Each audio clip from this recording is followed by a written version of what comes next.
Marhaba! Hello everyone! Assalamualaikum! For today's video guys, isi-share ko sa inyo ang ilan sa mga Arabic words na ginagamit namin araw-araw. Disclaimer guys, hindi ako fluent in Tagalog at hindi rin ako fluent in Arabic. Isi-share ko lang sa inyo ang aking konting kaalaman sa salitang Arabic. Guys, para ito sa mga kababayan natin na gustong mag-apply sa Middle East guys. At para din ito sa mga hindi pa matutong mag-Arabic, ituturo ko sa inyo ang aking kunting kaalaman sa salitang Arabic. Una guys, sinulat ko na dito. Una guys, greetings. Assalamualaikum. Peace be upon you. Assalamualaikum guys. Ang sagot is Waalaikum assalam. Marhaba sa English naman is hi or hello. Sagot naman, marhaba guys, ang sagot ko naman pag ibinati ako ng sino man dito, pag binati ako ng marhaba, ang sagot ko naman is ahlan. So, ang ahlan guys, sa akin lang ha, sa pagkakaalam ko, ang ahlan is welcome. So, andito na next is kef halek. Kef halek, female. Kef halek is male, lalaki. Ibig sabihin nun, how are you or kumusta. Sagot naman ng kef halek guys is pag babae ka, ang sagot mo is niha, alhamdulillah, or kwayes, alhamdulillah, tamam, or ana bikhair. Yun ang sagot sa kef halik. Ana niha, alhamdulillah, kwayes, tamam, or bikhair. Ibig sabihin nun guys is ayos lang or I'm fine. Next naman is good morning. Good morning in Arabic is sabah al-khair. Pag binati ka ng amo mo ng sabah al-khair, ang sagot mo naman is sabah an-nur. Next guys, good afternoon. Kasi dito guys is ang good afternoon or good evening. Sa Arabic naman is masa an-nur. Good afternoon, good evening, or good evening guys in Arabic is masa al-khair. Masa al-khair, hindi masaha, masa al-khair. Ang isasagot mo naman doon guys is masa an-nur. Masa an-nur. Next naman is good night. Good night guys is tusbah ala khair. Pag sinabihan ka ng tusbah ala khair, ang isasagot mo ay tla el khair or wa inti bi khair. Yun ang sagot sa good night. Okay. Ano naman guys is time. Time, oras. Sa Arabic naman is waqt. Waqt. Waqt. Oras.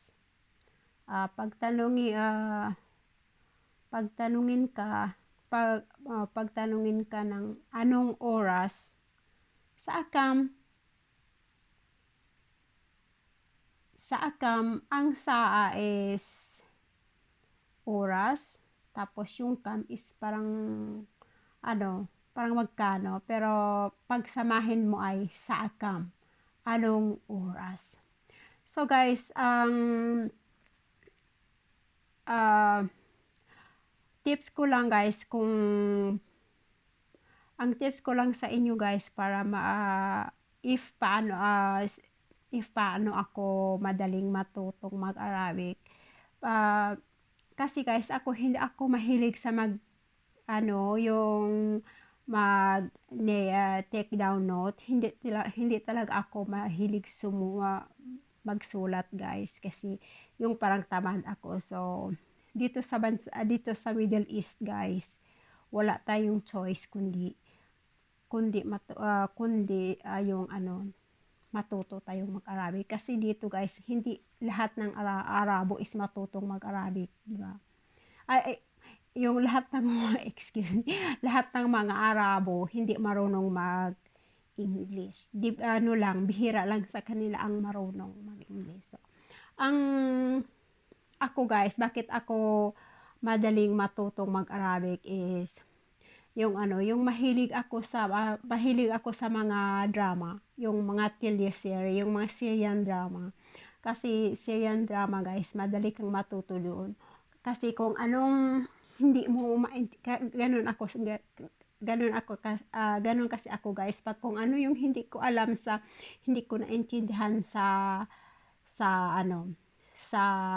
dito sa mga amo ko, doon ko maintindihan sa TV. Tapos kung ano naman ang hindi ko alam sa sinasabi ng mga yung kung ano yung napanood ko sa teleserye na hindi ko naintindihan, tinanong ko naman yung amo ko. So ganun ang paano ako madaling matutong mag-Arabic. So next guys is ana, ako, halimbawa, ana, ako ay maganda, diba? So, ana, halwa, parang ganun lang. Ana, ibig sabihin ako, tapos, inti,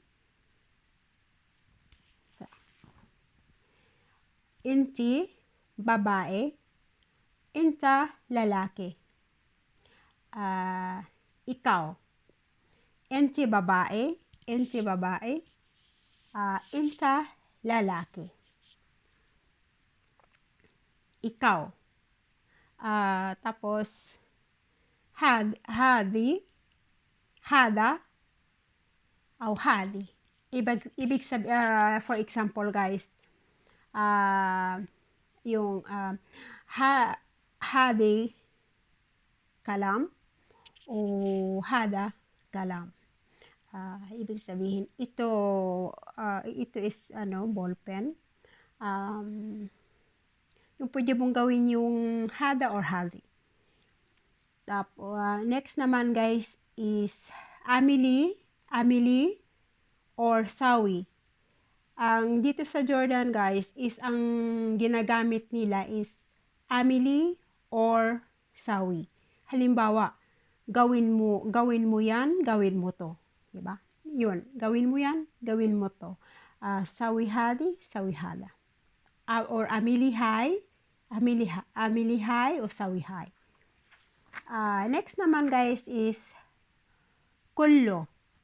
Kullo, ibig sabihin lahat. Lahat, all is good.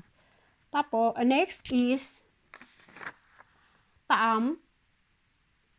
Taam, ibig sabihin nun is food, or sa Tagalog naman is pagkain.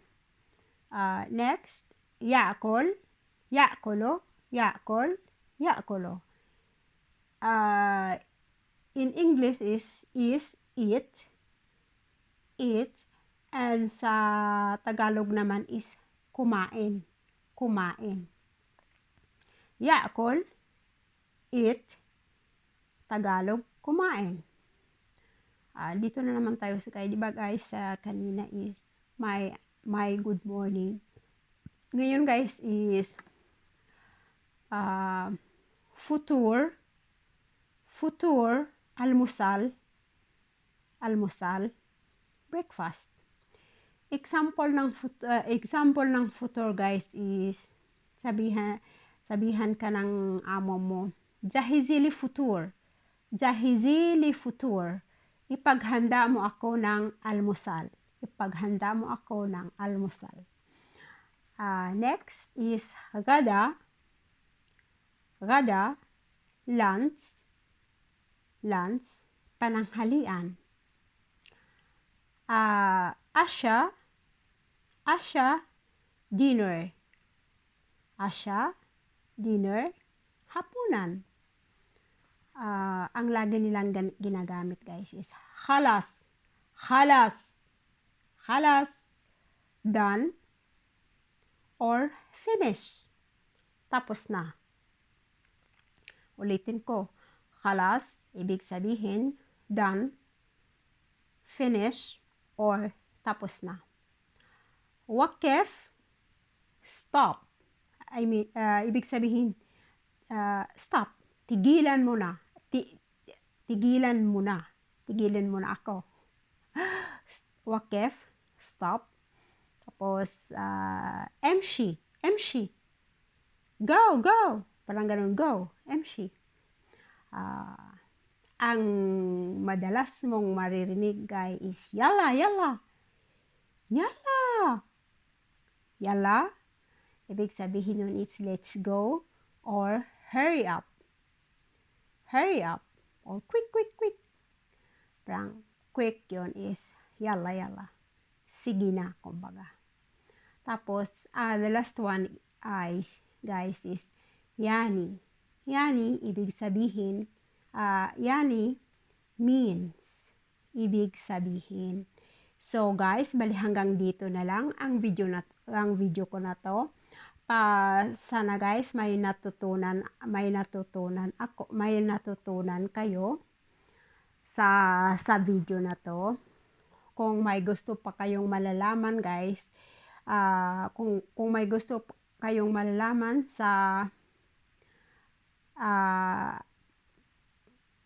pag may gusto kayong malaman or itanong nyo lang. Pag may isasagot ako, di okay. Pag wala, sorry. So, guys, bali hanggang dito na lang, guys.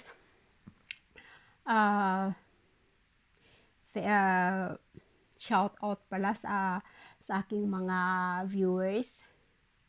Thank you sa mga nag-subscribe. Kung hindi pa kayo nakapag-subscribe, please, guys, subscribe, like and share, and hit the notification bell below para updated kayo sa aking mga next video. So, bali hanggang dito na lang guys. Good night everyone. Bye. God bless.